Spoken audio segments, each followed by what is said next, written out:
Hello అండి. నా పేరు డాక్టర్ కారెడ్డి శ్రీధర్ రెడ్డి. నేను general and laparoscopic surgeon and KSR stapler circle specialist. నేను treatment range hospital KPHB colony road number 4 కూకట్పల్లిలో అవైలబుల్గా ఉంటాను. ఈ రోజు బెలనైటిస్ అంటే ఏంటో తెలుసుకుందాం. అసలు బెలనైటిస్ అంటే ఏంటి, బెలనోపాస్టైటిస్ అంటే ఏంటి? ఈ రెండు కండిషన్లు మగవారిలో ఉండే అంగానికి వచ్చే ఇష్యూస్ అన్నట్టు. దీనివల్ల చాలా సఫర్ అవుతుంటారు. ఈ మగవారిలో అంగం ముందులో ఉన్న చర్మం ఏదైతే ఉందో అది ఫ్రీగా మూవ్ అవుతూ ఉంటుంది ఇప్పటివరకు. ఎప్పుడైతే షుగర్ అటాక్ అయ్యిందో, ఎప్పుడైతే డయాబెటీస్ అటాక్ అయ్యిందో, అంగం ముందరున్న చర్మము పాడైపోవడం వల్ల అది వెనక్కి రాదు. వెనక్కి రాకపోవడాన్ని మనం బెలనైటిస్గా కన్సిడర్ చేస్తాం. సో బెలనైటిస్కి బెలనోపాస్టైటిస్కి ఏంటి డిఫరెన్స్ అనేది వాళ్ళ మేజర్గా తెలుసుకుందాం మనము. అంగం మామూలుగా ఈ రకంగా ముందరుండే భాగాన్ని గ్లాండ్స్ అంటాం. ఈ చర్మం అనేది పైన చర్మం ఇట్లా స్ట్రైట్గా ఉంటుంది, కింద ఉన్న చర్మం ఇక్కడ అటాచ్ అయి ఉంటుంది. సో ఎప్పుడైతే యూరిన్లో మనకు షుగర్స్ ఉంటాయో ఆ షుగర్స్ స్లోగా దీన్ని అటాచ్ అంటే ఈ స్కిన్ని అటాచ్ కావడం స్టార్ట్ అవుతుంది.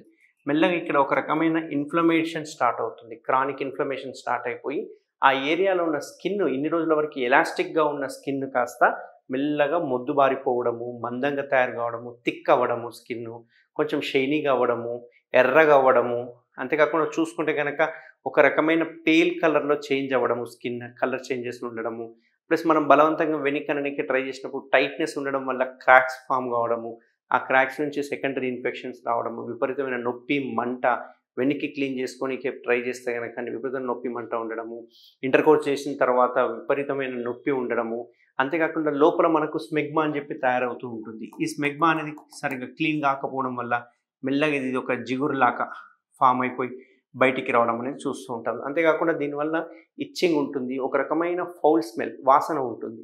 సో ఇవన్నీ మనకు మామూలుగా పేషెంట్స్ కంప్లైంట్ చేస్తుంటారు. అండ్ బెలనైటిస్ లక్షణాలు, దీన్నే మనం బెలనైటిస్ అంటాం. సో బెలనైటిస్లో ముఖ్యంగా ఏంటి అంటే ముందరున్న చర్మం ఇన్ఫ్లమేషన్ గురి కావడం వల్ల ఆ చర్మం వెనక్కి పోకపోవడం వల్ల అలాగే ముందర స్ట్రక్ అయిపోతుంది. స్ట్రక్ అయిపోవడం వల్ల ఆ లోపల క్లీన్ చేసుకోలేకపోవడం వల్ల మనకి బెలనైటిస్ లక్షణాలు స్టార్ట్ అవుతుంటాయి. సో ఈ బెలనైటిస్ మనం అలాగే వదిలేసేస్తే ఏమవుతుందో చూద్దాము, క్లీన్ చేసుకోవడానికి ఏదో నీళ్లు పోయడము, లోపలికి ఫ్లష్ పెట్టి లోపలికి ఫ్లష్తో క్లీన్ చేసుకోవడము, లేకుంటే ఒక కాటన్ స్వాబ్ తీసుకొని లోపలంతా క్లీన్ చేసుకోవడం, ఇట్లాంటివన్నీ చాలామంది చేస్తూ ఉంటారు. సో దీన్ని ఇట్లే నెగ్లెక్ట్ చేయడం వల్ల ఏమవుతుందంటే ఈ బెలనైటిస్ కాస్త బెలనోపాస్టైటిస్గా కన్వర్ట్ అవుతుంది. అంటే బెలనోపాస్టైటిస్లో ఏమవుతుంది అంటే ఇప్పటి వరకు ఓన్లీ ఈ స్కిన్ మాత్రమే ఇన్ఫ్లమేషన్కి లోనైంది. మెల్లగా ఈ స్కిన్ పోయి దీనికి అతుక్కోవడం స్టార్ట్ అవుతుంది అన్నట్టు. అంటే గ్లాండ్స్కి అతుక్కోవడం స్టార్ట్ అవుతుంది. దీన్నే బెలనోపాస్టైటిస్ అంటాం. అంటే ఎప్పుడైతే గ్లాండ్స్ కూడా ఇన్వాల్వ్ అయ్యిందో దాన్ని మనం బెలనోపాస్టైటిస్ అంటాం. ఇట్లా బెలనోపాస్టైటిస్ వచ్చిన పేషెంట్స్కి సర్జరీ చేయడం కూడా టఫ్ అవుతుంది. ఎందుకంటే అడేషన్స్ ఉంటాయి కాబట్టి, అతుకులు ఉంటాయి కాబట్టి, అతుకులంతా తీసుకొని బయటికి వెళ్ళాలి, లోపలికి వెళ్ళాలి కాబట్టి కొంచెం సర్జరీ కూడా డిఫికల్ట్ అవుతుంది. మనం ఇలాగే వదిలేస్తే బెలనైటిస్ కానీ బెలనోపాస్టైటిస్ కానీ ఇలాగే వదిలేయడం వల్ల ఫ్యూచర్లో కొంచెం వరకు ఒక 6 to 7% ఛాన్సెస్ క్యాన్సర్గా కూడా వచ్చే అవకాశాలు ఉంటాయి, క్యాన్సర్గా మారే అవకాశాలు ఉంటాయి. సో దీనికి మరి శాశ్వత పరిష్కారం ఏంది? మందులు వాడతారు కొందరు మెడికల్ ట్రీట్మెంట్ మీద తీసుకోవడం వల్ల కొంచెం తగ్గినట్టు అనిపిస్తుంది. బట్ మళ్ళీ అటాక్ అవుతుంది. ఎందుకంటే మన బాడీలో షుగర్ ఉన్నన్ని రోజులు అది అటాక్ అవుతూనే ఉంటుంది. దీనివల్ల ఏంటి అంటే రికరెంట్ బెలనైటిస్ అనేది వస్తూ ఉంటుంది. బెలనైటిస్ వచ్చినప్పుడల్లా ముందరున్న చర్మం ఎంత వెడల్పు ఉందో మెల్లమెల్లగా స్లోగా క్లోజ్ అయిపోతూ చివరికి మూత్రం బంద్ అయిన పేషెంట్స్ కూడా చాలామంది ఉన్నారు, మనం చూస్తూ ఉంటాం అన్నట్టు. సో దీనికి శాశ్వత పరిష్కారం ఏంది? మెడిసిన్స్ కాకుండా శాశ్వత పరిష్కారం అంటే సర్కంసిషన్ సర్జరీ. ఈ సర్కంసిషన్ సర్జరీ మన సెంటర్లో, మన ట్రీట్మెంట్ రేంజ్ హాస్పిటల్లో మనం చేస్తున్న పద్ధతి ఏంటి అంటే కేఎస్ఆర్ స్టేప్లర్ సర్కంసిషన్ సర్జరీ. ఈ కేఎస్ఆర్ స్టేప్లర్ సర్కంసిషన్ సర్జరీలో మనం వాడే స్టేప్లర్ పేరే కేఎస్ఆర్ స్టేప్లర్. ఇదే స్టేప్లర్, దీన్నే మనం డిస్పోజబుల్ స్టేప్లర్గా చూస్తుంటాం. దీని మీద చూసుకుంటే కనుక జాగ్రత్తగా గమనిస్తే కేఎస్ఆర్ అనే బ్రాండ్ పేరు రాసి ఉంటుంది. ఇది సింగిల్ యూజ్, ఒక పేషెంట్కి వాడిన తర్వాత మనం తీసి పడేసేస్తుంటాం. దీనివల్ల క్రాస్ ఇన్ఫెక్షన్స్ రావు, ఎందుకంటే మళ్ళీ కొత్త పేషెంట్కి కొత్తది వాడుతుంటాం కాబట్టి. అంతేకాకుండా ఈ సర్కంసిషన్ సర్జరీ చేయడం వల్ల ఓపెన్ మెథడ్తో పోలిస్తే దీనికి అడ్వాంటేజ్ ఏమవుతుందంటే ఓపెన్ మెథడ్లో కట్ చేసి కుట్లేయాల్సి వస్తుంది. బట్ ఇందులో కట్ చేస్తాం కానీ కుట్లు వేయకుండా పిన్స్ వేస్తాం అన్నట్టు. అంటే డైరెక్ట్ పిన్స్ పడిపోతాయి. ఈ పిన్స్ కూడా డైరెక్ట్ స్కిన్కి పడకుండా మధ్యలో ఒక సిలికాన్ రింగ్ అనేది ఉంటుంది, ఆ సిలికాన్ రింగ్ మీద పిన్స్ పడతాయి అన్నట్టు. దీనివల్ల ఏంటంటే పిన్స్ కూడా డైరెక్ట్ మన శరీరాన్ని తాకవు, ఓన్లీ సిలికాన్ రింగ్ ఒకటి తాకుతుంది. ఈ సిలికాన్ రింగ్ అనేది ఒక రబ్బర్ మెటీరియల్ అన్నట్టు.